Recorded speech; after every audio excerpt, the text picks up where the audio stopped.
Lenovo TechWorld. Yeah, so jumping in, by the way, I mean, how could we not give Lenovo a little bit of attention today, given the fact that we'll be hosted by Lenovo for the next couple of days here at the Grand Prix. But Lenovo, before the Grand Prix, had a pretty big week this week. It had its Lenovo TechWorld. If you were sort of following social media, you would see the likes of, Kirk Skagen, Ken Wong, Susan Blocker, people that we regularly work with in their executive, just absolute energy coming out of this event. The company's CEO, I think, surprised a lot of people, making an appearance at this year's event. And it was interesting because, with the company's Motorola products, with its intelligent devices, which, by the way, you're going to be up next week, I think, spending some time with the intelligent devices folks. They spent a lot of effort, not just leaning into sort of what we hear about these days, which has been a lot of data center, because they've had great launches. We talked about their most recent launch here on the show a couple of weeks back. You can check that out. But also spent a decent amount of time talking about kind of this intelligent transformation, this intelligent digital transformation. So the CEO, and I want to say his name, but is Yang Yuqing? Why? I've seen it a million times. I've never said it out loud. But anyways, he really spent his time talking about this kind of future of digital twins, the metaverse, virtual and physical workspaces, and then the evolution of what he calls the ICT company. So, Lenovo metaverse, I mean, we think of Meta and metaverse, we think of NVIDIA and metaverse, maybe even Microsoft in metaverse, but I don't think the manufacturers, the ICT hardware, the big companies like Lenovo, Dell, they've kind of been around the periphery, but spent a lot of time talking about a vision of the future, things like digital twins and how their company, their edge computing devices, their server devices, and their software that they're working on building out is going to help build metaverse and robotic solutions. They also are building devices, the AR glasses themselves. So Lenovo is planning to be in the game. Now, I think Lenovo's thinking of a much more industrial approach. I don't necessarily think they're sitting back thinking about competing with Apple and Facebook and Oculus. I think they're thinking more about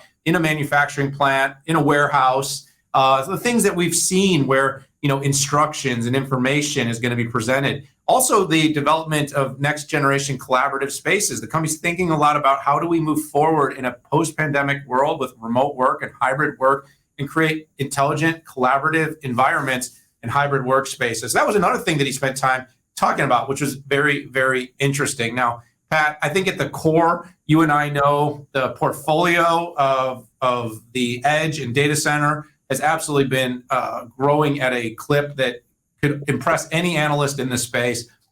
This is Kirk's team.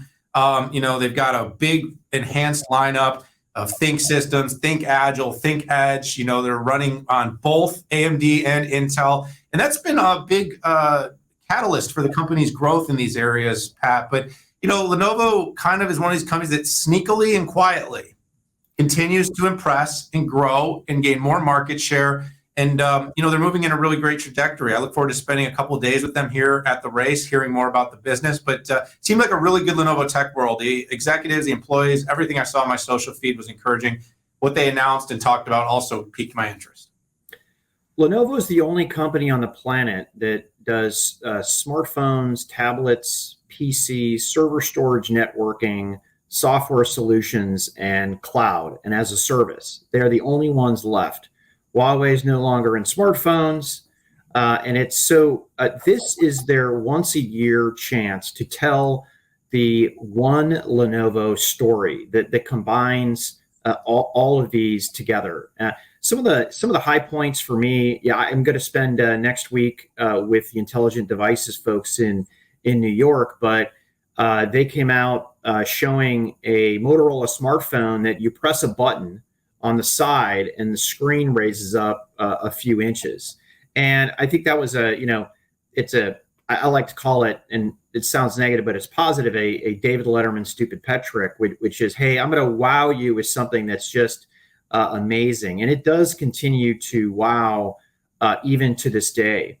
On the Kirk Skaugen data center group, there was an announcement, a big MOU between Lenovo and VMware to collaborate on the edge. And it's interesting, very infrequently do you actually see the words MOU or anything specific about some sort of strategic collaboration. And many times we just blow it off because they happen so often, right? It's two companies just agreeing that they're going to work together. Well, what struck me here is this is with VMware and Lenovo, not VMware and Dell. And this is one of the first times I've seen VMware do something big, which was infrastructure at the edge, where Lenovo happens to be quite competitive. In fact, Lenovo has the broadest array of edge infrastructure out there. It's like, you want it fanless, we got that. You want water cooled, we got that. You need GPUs, we got that. You want to put something in an elevator shaft, the side of a McDonald's, we have that. So that really struck me as incredible. It was also a reminder that in the metaverse, Lenovo is one of the few companies that's still investing in doing their own headset devices and platforms. Dell and HP have largely exited that market, and they're leveraging other vendors out there. We haven't seen Apple yet rear their head, but they're probably going to do that in 2023. But all in all, Lenovo TechWorld was a good expression of what the company does end to end. The only company that has that array of technologies. The last 2 or 3 years, I had given the company feedback that, you're operating as 3 funnels. You really need to do something more about that. You need to put solutions together other than just selling, right? Selling a server and PCs, or selling a phone, a tablet, and a PC together. You need to put end-to-end solutions together. And under the leadership of Susan Blocker and a lot of the product folks getting together, they have put these end-to-end solutions together, which, quite frankly, is very pleasant to see.